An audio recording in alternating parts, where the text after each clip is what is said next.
Question says the graph between force and extension for two springs is shown in figure below.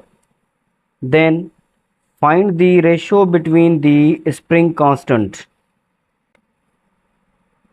A 1:3, B 3:1, C 1:1, D 9:1 is the angle of K1 is 60 degree and the angle of K2 is 30 degree along the x-axis, and force is taken along y-axis and extension or displacement is taken along x-axis. Is spring constant is equal to force upon extension or displacement, means force and extension gives the slope of spring constant is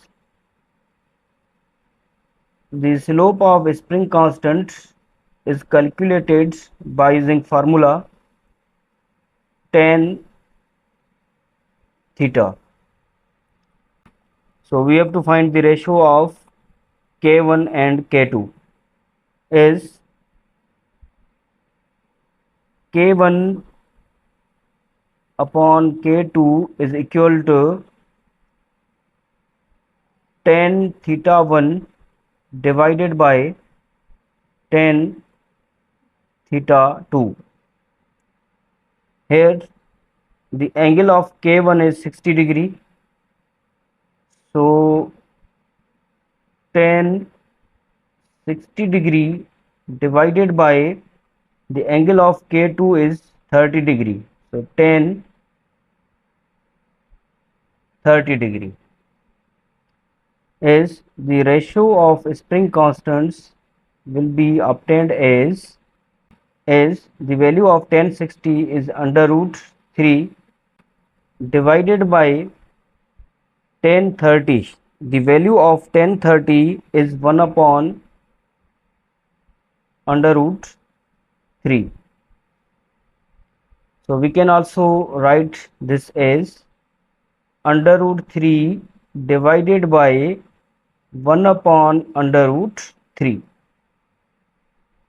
So the ratio of spring constants will be obtained as under root 3. When we will change division into multiplication, then it will be under root 3 upon 1. So under root 3 into under root 3, it will be 3 upon 1. So the ratio of spring constants means K1 ratio K2 is obtained as 3:1. So the correct option will be B 3:1.